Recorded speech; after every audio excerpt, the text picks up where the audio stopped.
Good morning, everybody. A beautiful morning it is too. The sun is shining and the breeze is blowing. I'm looking out the window at cherry blossoms, pink cherry blossoms, and lots of leaves opening outside. What a glorious time of year it is on the 6th of April. My God, we are so lucky to live here and we're so lucky to be alive. This morning, we're continuing in the series, as Manuela said, Flourishing After the Pandemic. And I hope you'll get a lot out of this morning. You might have a pencil and paper ready to take down some notes, although this session will be recorded, but something just might hit you as we go through many, many ideas and thoughts. So my name is Joyce Fitzpatrick, and I was just working out that I'm actually 30 years at the moment working in the area of dementia. Never thought I would. I have always worked within the community and schools in the area of nature education, but I found myself 30 years ago looking after my mother, who had dementia. She had Alzheimer's disease for 17 years. During this time, I have to say, the family all pulled together and we had a really successful and very happy time during those 17 years. It was wonderful. Although it was very challenging, it was wonderful and we didn't want it to end. We were told by somebody very early on that kindness was the most important thing. And I would say that to this day, 30 years later. Kindness is the most beautiful quality that you can bring to your work. Kindness. I studied everything to do with dementia at the time, especially through Jackie O'Toole, Dementia Care Matters. I went to Bradford University, a couple of their courses, and I learned a lot, I think, about the area. But when I worked as an activity coordinator for 15 years in a large nursing home, of course, the hands-on experience was really fantastic. I worked with a great team of people. We all pulled together to make sure that the quality of life of people continued when they entered the nursing home, and especially for those with dementia. I had a particular interest in them, having looked after my mom. I wanted to bring quality of life to them and keep them active and engaged and happy. And I hope to share some of those with you just now. Flourishing, this book by Maureen Gaffney, very interesting. Flourishing, she says on the first page, is when you feel vitally alive and you feel like you're doing what you came on this earth to do. That's really a wonderful phrase, isn't it? You're doing exactly what you came here to do. Oh my God, how many of us are so lucky to have that experience. I must say that over the years, I've done a lecture on accompanying a person through dementia. I was asked to do it once and then I repeated it 4 or 5 times. It was in great demand because it was a light approach, a happy approach to the subject of dementia. And the title was Accompanying a Person with a Dementia Can Be a Joy, a Privilege, and an Opportunity. And I hope that you find that wherever you are listening to this, and to whoever listens to this later on in the recording. I hope that you will have that experience, that your experience of it will be full of joy, full of delight and magic moments, to compensate for all the giving that you have to do, to compensate for the repeating that goes on very often in early stage dementia. I hope that you'll find that it's a privilege and that you'll feel graced to look after somebody in their later years, to provide them with the dignity and the identity that they truly deserve. And you might find that it's an opportunity, because I do believe that, what goes around comes around. And by getting so involved in anything and paying a lot of attention to it, seems to yield great successes for us. I must say, I think there's so much to be learned in this area for each one of us. So much about our own life. Now, particularly in the area of nature and nature therapy and music therapy, I have found it particularly useful. I think that my background in nature education was a great starting point for me, because when I went into the area of providing activities and a social program for older people, I found that without a doubt, paying attention to seasonal changes, the time of day, the time of the tides coming and going, the winter solstice, the summer equinox, all the different things. This made a great background to my work. This gave meaning and place, a sense of place and a sense of solidity to every other conversation.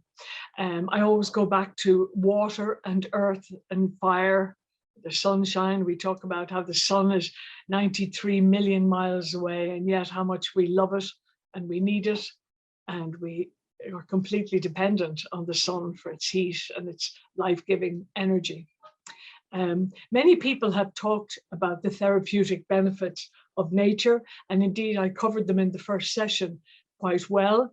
I think we all by now know that there are many, many physical benefits, as well as the psychological and mental benefits of nature, and indeed of song. But it was Oliver Sacks who made it really clear. He was the neurosurgeon, psychologist working in America. He died just in the last 4 or 5 years. He said that in my experience, nothing is equal to gardening and music for helping people with cognitive issues, cognitive impairment or damage. And coming from him, that's pretty big. So, in the introduction for this, I said that I would look at all aspects of the provided care for people after a pandemic, and that's where I do want to start. There was a brief sent out to you. I'm just going to read it here. In Ireland, as we know, we're experiencing challenges on a personal as well as a socioeconomic level coming out of 2 years of the pandemic. And of course, it's no secret that the elderly and those who cared for them and those on the front line have suffered more than anybody else, with post-traumatic stress disorder, depression, stress of all kinds, and anxiety. The World Health Organization came out actually and said that the impact of being confined to one's room for days on end with no social contact could be more lethal than COVID. And of course, we found that was true.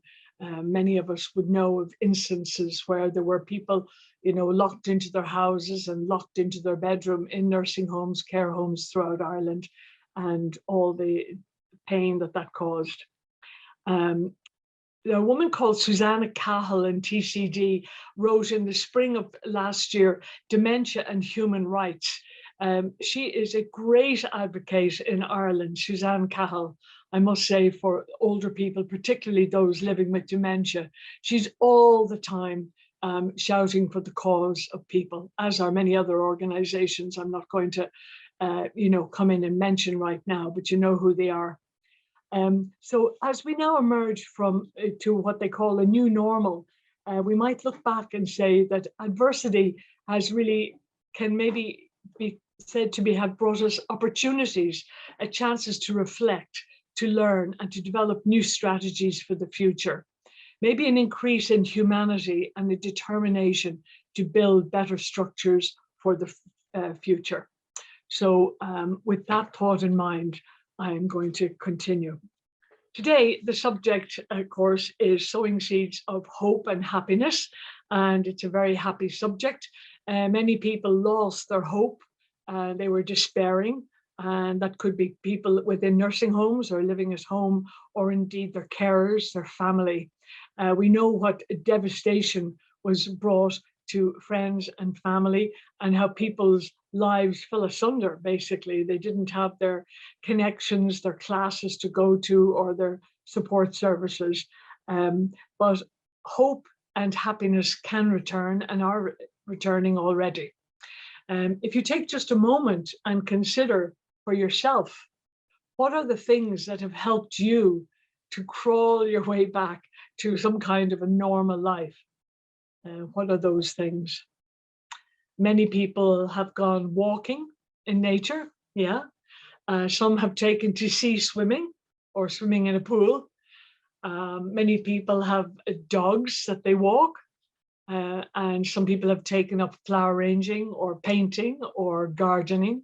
Many people have got right into biodiversity, and they are, making their gardens as eco-friendly as possible.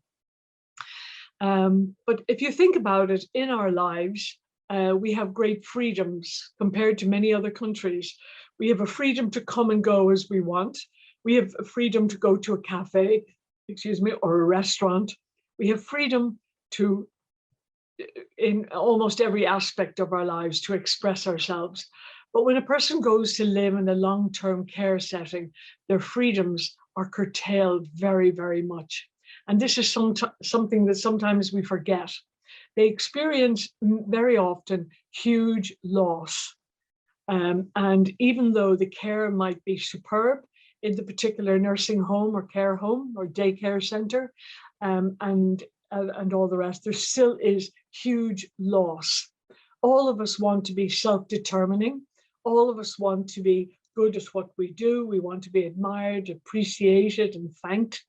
But I think this happens to many of us at the end of our days. We have to sit back and be grateful. And unfortunately, that is certainly the case over these last few months. Music, of course, can bring great joy to us, you and I, even now. In our everyday, we have the choice of playing whatever kind of music we like, and it can produce a great change in our mood. We're going to look at restoring personhood. Personhood, of course, is all about our consciousness, our rationality, our social identity. Our personhood is who we are and how we fit into society, how we see ourselves, what we expect from ourselves, and what other people expect from us.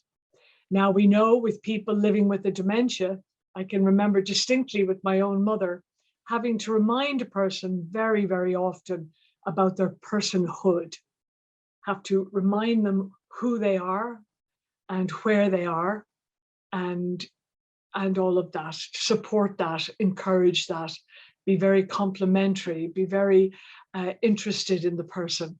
I think wearing a name badge is very important. My mother was able to speak to me and I to her, calling each other by their name.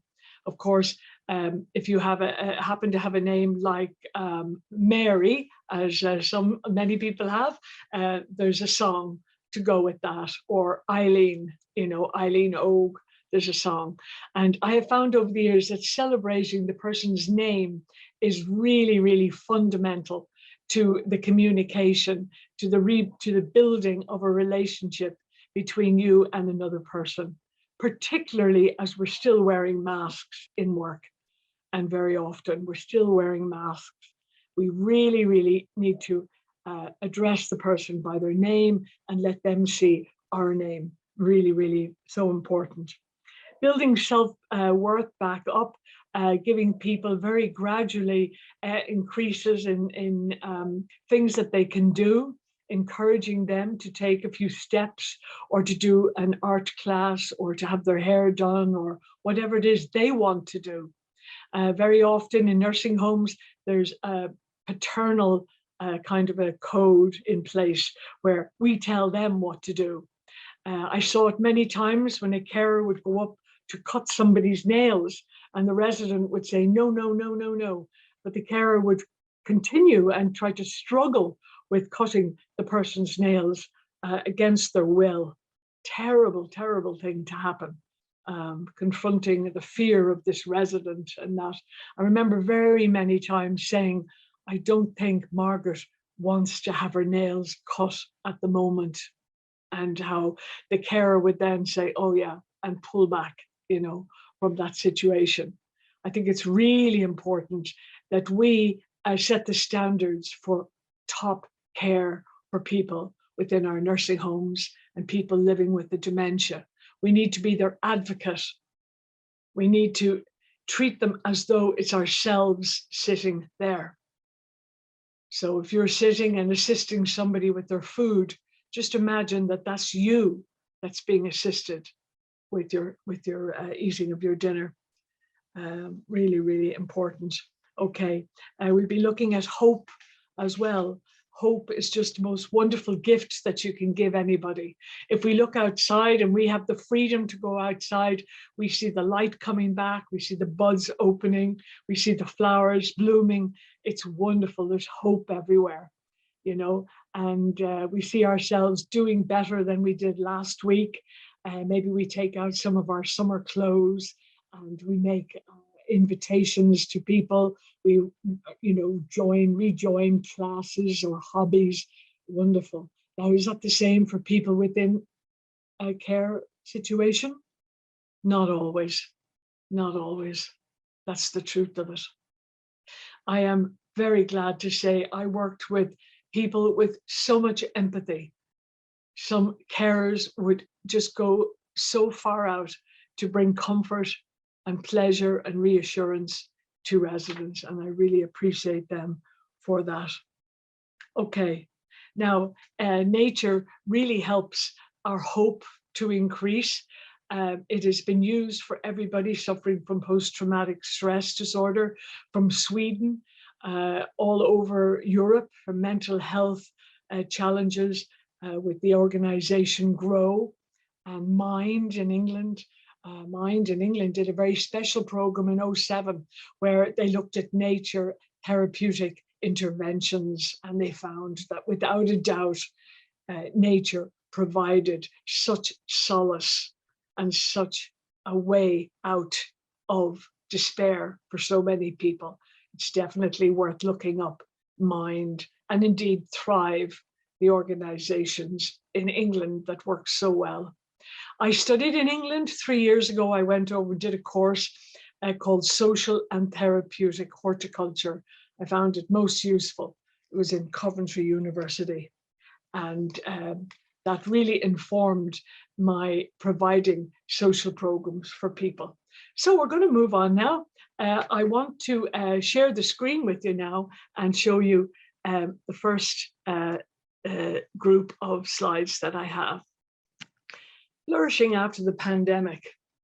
Okay, well, there we have plants growing through tarmacadam, which we often see. How inspirational is that? That the life force that's within those little seedlings is just bursting through. As I said, the World Health Organization described the isolation, described the loneliness of people, and we understand that very much ourselves. Many people, many of our families were working within the area, and they went through the hardest part of their time over the last 2 years. Young people had their social life curtailed, their relaxation time was completely disappeared, and they were called into work for extraordinarily long hours. At times like this, what we found was a connection was what we needed more than anything else. And that's when the Zoom was born. People started communicating like we are this morning. So we have to start by sowing seeds, moving forward, sowing seeds. So the seeds are standing for ideas, ideas of things that we can do. And many seeds are grown. They're just annuals. They're just grown for a temporary show of color. But other trees, of course, like the tree seeds, like the mustard seed, will grow to be a very, very large tree, as it's said in scriptures. So sowing seeds, when we sow our seeds, we have to consider many things first. We have to consider whether this is the right time to sow the seeds, whether we have the right ground material, ground matrix. You know, have we got support to carry out certain activities in order to bring hope and happiness to our people? Have we got a budget? Have we got a place that's safe to be in, an assumed safe area? You know, have we got agreement on the part of friends and family to support us with our residents? And have we got some end point in mind? Are we going to be part of a garden festival or a sale of work or something. You know, what is the end point? What are we all looking forward to? Because, of course, it's the doing, it's not the end point, but we still have to have something in mind as a goal that we will all reach. So when we're sowing the seeds, we think of those things. Of course, we have to plan for different interests and different abilities. And that is one of the hardest things when we're dealing with people living with a dementia, because many, many types of dementia exist and many ways of approaching people with a dementia exist, as do the great variety of interests that many people have in different activities. We're all individuals. We have our past life. We have so many things that have made us who we are today. We have our temperament. We have our personality, our likes and our dislikes. And only when these are all understood and where we are within our dementia is understood, can an activity program be properly brought in that has nature and music interventions. Now, in a couple of minutes, I'll be showing you how we can find out how to describe ability. We'll come to that in a few minutes' time. Of course, let's not forget that relatives were pulled apart from people just in a day. I think it was announced on the news that people over 70 should self-isolate in their homes. You know, it wasn't, oh, you can go out shopping for the next week and seeing all your friends and family. It was quite immediate, and it was quite shocking and scary for older people to suddenly have to phone up friends, family, and neighbors and ask for basics to be brought to the house. The activity programs within care homes were much reduced, and in some cases completely disbanded altogether, which left a huge lack of social connection, but was deemed necessary. If you ever have heard of Richard Louv, he's an American author. He talks about many, many things. I'll show you a reference to him later on, but he talked about nature deficit disorder, which is very common in parts of America where people are 3 or 4 generations separated from the outdoors, from the wilderness, you know, living in high-rise apartments in great poverty, and the great problems that this can bring when people are, it's not a medical term, but nature deficit disorder has certainly been described and something that we could pay attention to. We know that nature and music are restorative. There's so much evidence out there that is true. Even looking up at trees can heal people after a gallbladder operation 3 times more quickly than without a view of trees or forest. We know that music quickens, as Oliver Sacks says, it quickens, it stimulates us, our personhood, it brings us alive, it restores our memory so quickly. You must look at Old Man in Nursing Home if you haven't seen it with Oliver Sacks. It's fantastic. The restorative power of music. A powerful program in place in a nursing home or even in a home can restore connectedness and stimulate retained abilities, very important, greatly enhance vitality for living. Now, this is a subject on which I am really very addicted to at the moment. It's this idea of paying attention. I met a lovely woman one time in a nursing home. She was just there for a couple of hours, and she said to me, just stop. And I thought, I'm going to write those 2 words up. And I have done around my home and my garden and my glass house. Just stop, you know, breathe, just take it all in. Just stop all the meandering mind, the long list of things you have to do and must do and all of that. Just stop.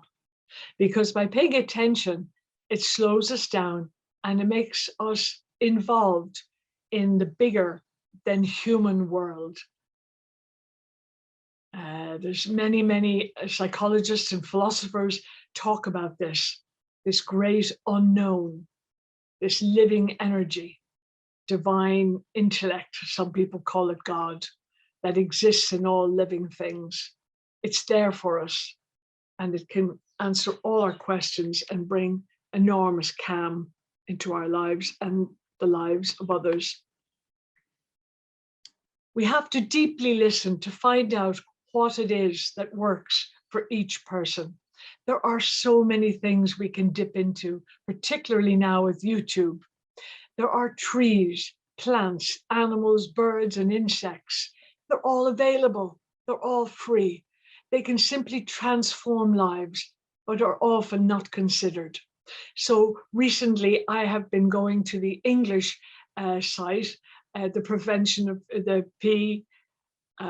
prevention of cruelty to birds in England. And it's been remarkable because they have many, many programs on bird song, dawn chorus, identify that bird. Also, Birdwatch Ireland is fantastic. And the National Biodiversity Centre, Burn Bio Trust, Spring Watch, Autumn Watch, all of these things, Gardener's World. There's so much out there for us that we can dip into. Because it's been shown that virtual nature is almost as good as the real thing. For people who are confined to their bedrooms, there's no reason why they won't be this week at the Japanese cherry blossom festival, Sakura. You can bring it to them and they can watch it again and again. Now, music, rhythm, harmony, melody, including natural sounds, they reach our very essence, and they really do restore our memory, our language, and they bring happiness.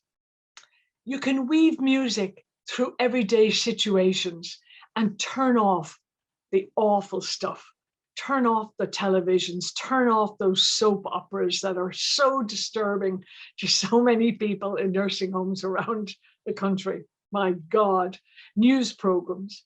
I have to say, I wonder, would you agree with me that during the pandemic, the worst television was on? We were seeing so many worrying signs, pictures, images of syringes and clinics and people in PPE. It was dreadful, We can turn all of that off and we can be listening to music. I have some suggestions later on, and it would make all of our troubles just melt away.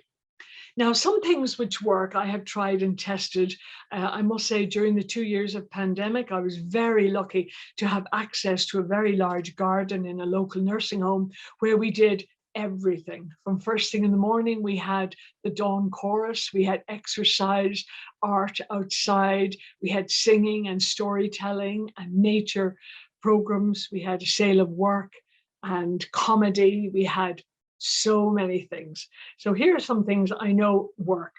Sowing seeds is wonderful, taking cuttings. Yes, people love that. Oh, I'll take a cutting of that. And they have it in their own pot with their own name on it. And it's left out in a cold frame or a glass house or a conservatory until the weather is better in May.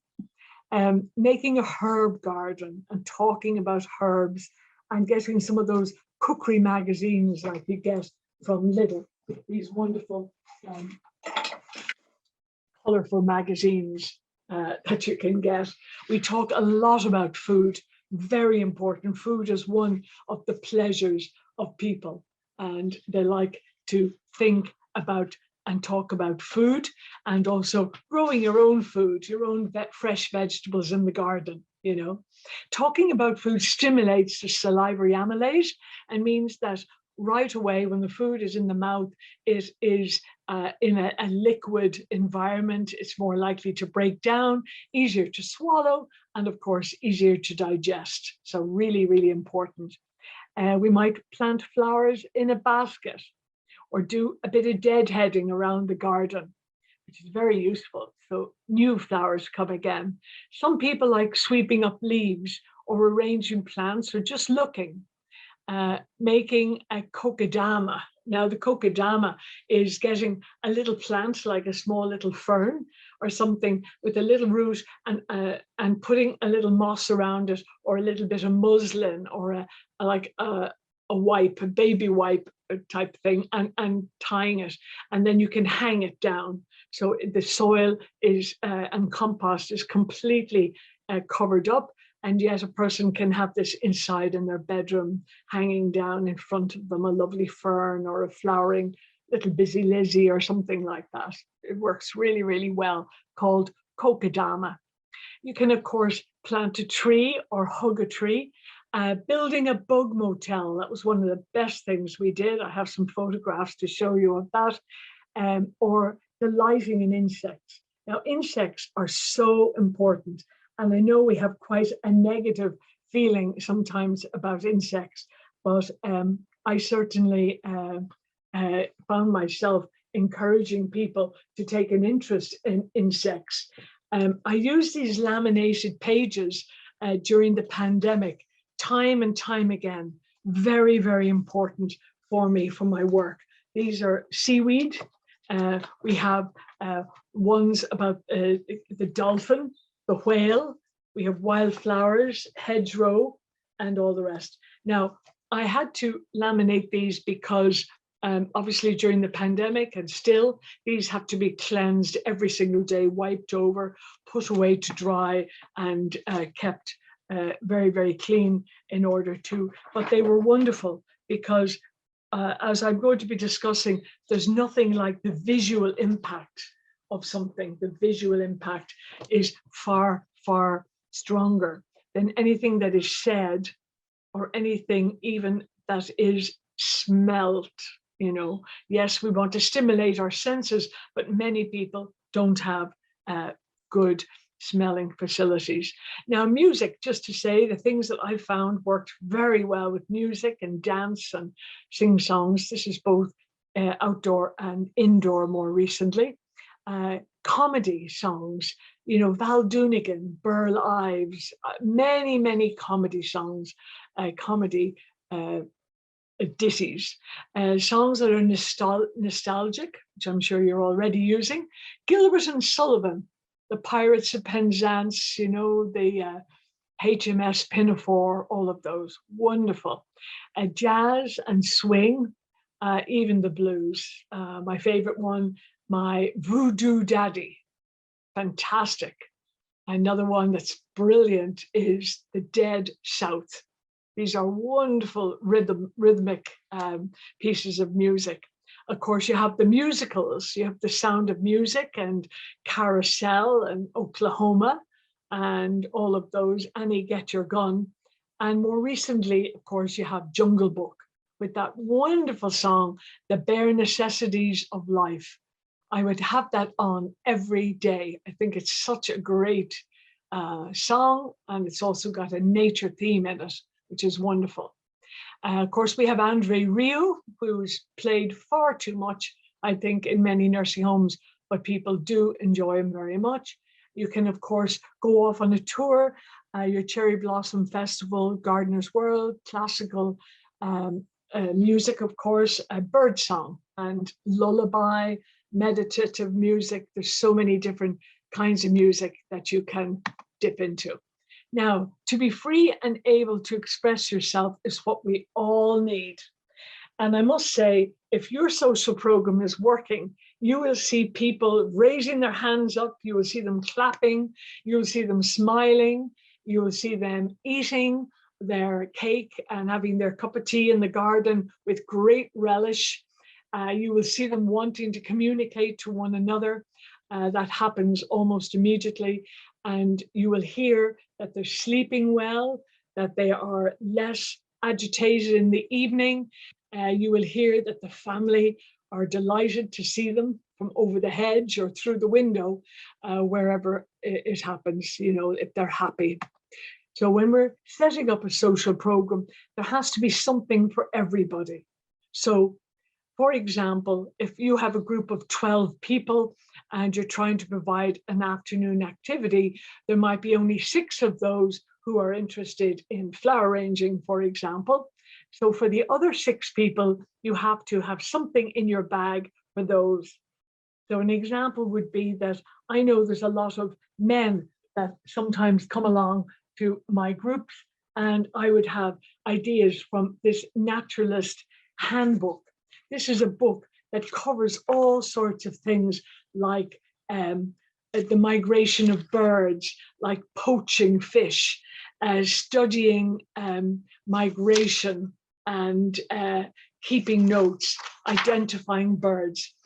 Giving a book like this to a gentleman who's able to read, maybe has the age of glasses or whatever, is wonderful, because you're ticking so many boxes. You're saying, I know I brought this in, so I was thinking of you. You're saying you're an intelligent person, and you're saying, look, isn't this amazing? You know, you're sharing nature with this person and bringing them up. That builds hope within a person. It's just absolutely fantastic.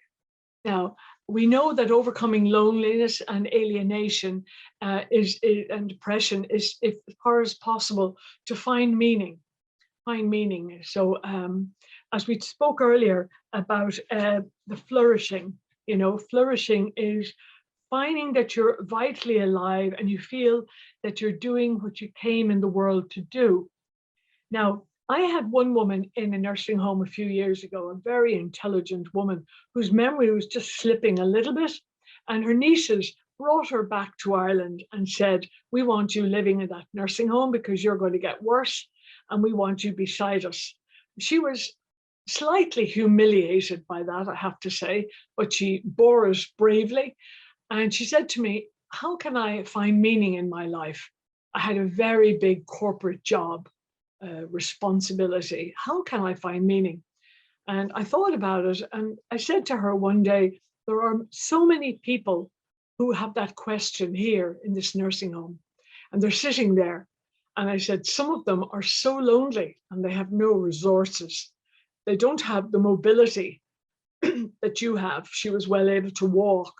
She was able to read. She was able to laugh, to hear jokes and to laugh. And so she found her meaning in going to other people, and she would go around residents in the nursing home and give them 5 or 10 minutes each, bringing them all the gifts that she still had: her hearing, her sense of humor, her flexibility, her whatever, you know, her laughter, her memories. And she would hold the hand of people, and people, many residents, looked forward to her. She was a bright and cheerful person, and that gave her a great way of finding meaning in her life. It was wonderful, because of course connecting with other human beings is really, really right up there about our happiness. Setting goals for oneself and is very, very good, and that can be done with the help of very caring carer, saying, I think you're doing great, you know. Any of us who have supportive people in our lives will know what it's like, the sweet, sweet sound of somebody encouraging us, saying, I think you're doing well. I think you're coming on great. We all love that. We need that so much. And we can provide that for other people, particularly if we get to the outdoors. Because when we're outdoors, we have a bigger world. Everything draws us into that. I just see a bird has landed on the tree outside, actually a magpie, and he's looking for any potential food around. So now, you know, I'm thinking more about him than I'm thinking about my next cup of coffee. This is what happens. We're drawn out of ourselves when we're in nature. Also, difficult emotions can be expressed outdoors in privacy, in the garden. That's very important. I remember one woman one time many years ago said to me, she felt so guilty because she never liked her husband. And even when he was dying, she could not find the compassion to be there for him.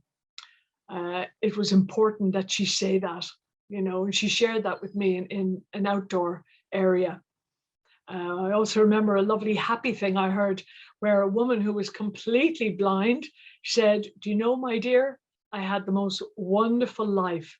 She said, "I can tell you that there's a difference between the front and the back of a blade of grass." Isn't that fantastic? So I just thought that was marvelous, you know. Yeah. Okay, so I'm going to move on here. Kindness and friendship genuinely work. Some people can be very difficult. There was once a sister came to a nursing home where I was briefly, and the other nun said, "Oh, you'll never change her. She's the most nasty person. She's been nasty for 35 years. And she was with us only for 3 months. But you know what? She became a wonderful person in the community. Everybody loved her. Everybody understood her because she was kind of love bombed." We found out that she was very interested in talking about the St. Bridget's Cross and all of that. And before the end of her days, she had got up and shared that with all of us. And she was full of happiness at the end of her days. Lovely story. So love works, as we probably know. And now when we have our social program set up, we have to look at the outcome measurements and say, well, how did that go? What would I do differently? And so every single day that we have a therapeutic intervention with nature or with music, we straight away afterwards, we say in our little notebook, what would I give myself out of 10 for that, and be honest with oneself. Say, look, I wasn't prepared today. I was in bad humor. The next day I need to have a fallback bag in order to provide something for those people who are not interested in the main topic for the day. And I've got some ideas just here. You might see behind me, I've got some plants, house plants, very interesting. Also, artificial flowers can be great to have in your bag. They can be pulled out in an instant. A photo collage is a great idea. A photo collage is to have somebody working maybe over a couple of weeks on a basic little bit of a painting and photographs attached. The photographs can be of themselves or a grandchild or whoever, whatever.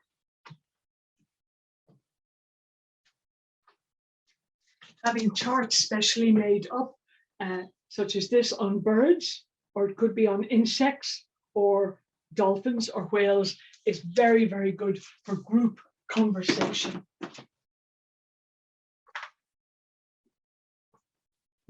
Obviously, a vegetable grower's plan, very important for people who want to grow their veg.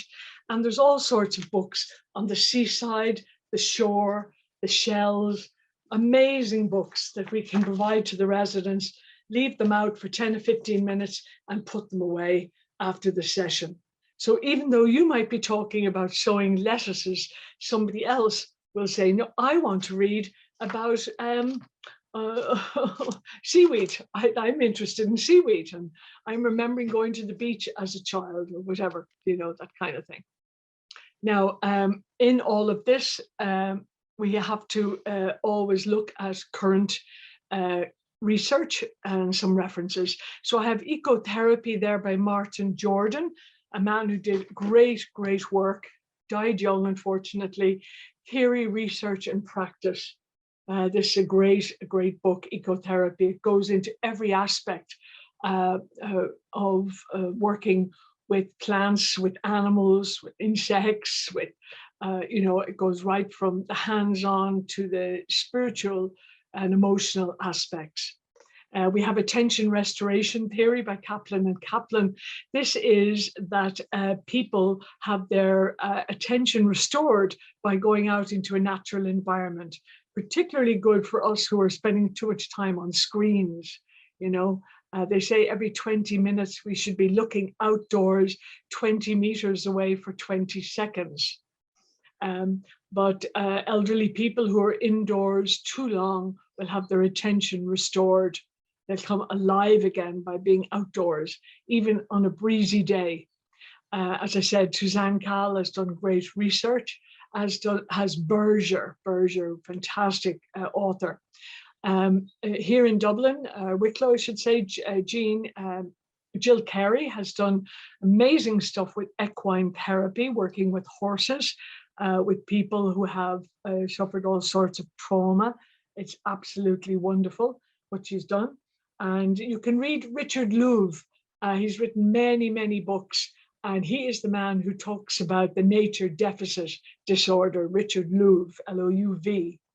You can also look at all sorts of books on horticulture interventions. Very interesting, this book here by Haller and Capra, wonderful book, connects people and therapeutic programs.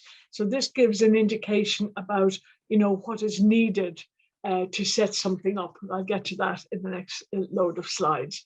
And David Sherd, the butterfly technique, let's not forget him. Now I'm going to run through these quickly because really a little picture tells a story. So these are just some helpful tips to stay occupied and to not be bored and listless. We've got to find what a person is capable of. This is a photograph I took just yesterday of a woman who was doing a beautiful job making a sea urchin out of wool. Wonderful. This is most important, the pool activity level. It's something that you might want to look up. It's on the internet, and what it is, it's a system for finding out what a person is capable of. So you and I might belong to somebody in the planned area where we can carry out an activity with a little bit of instruction from beginning to end, but there are many different steps on this, and that is definitely worth looking up. Going back to that, it's very definitely worth it. Even people with quite a lot of cognitive impairment have a lot of abilities. For example, a lot of people can read the headlines on the paper. They might not understand it, but they can physically read it, but nobody's asking them. These abilities can be realized, and we can unlock this potential. Obviously, these things have to be specific to the person. Now, what can we do to get started?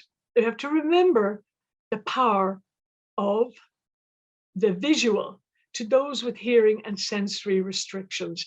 Time and time again, this has come up as a subject. You can go around with lavender all day long, and some people will say, I can't smell it, or indeed garlic or chives. But the power of the visual, I mean, just look at these little lettuce seedlings I sowed, I think 10 days ago. And the residents are going to thoroughly enjoy those this afternoon when they look at them. They're going to be able to gently prick them out and pot them on into a bigger container and then watch them grow so fast. There's nothing like the visual. And that's why the laminated sheets or indeed hands-on things are so useful. Focal points, obviously, in your garden, something to focus on. Bird tables and the rest, of course, very, very powerful. Exercising outdoor, there's a great idea for getting everybody together. Now, personhood can be strengthened and joy can be brought back into somebody's life by strengthening their autonomy, allowing them to do it for themselves.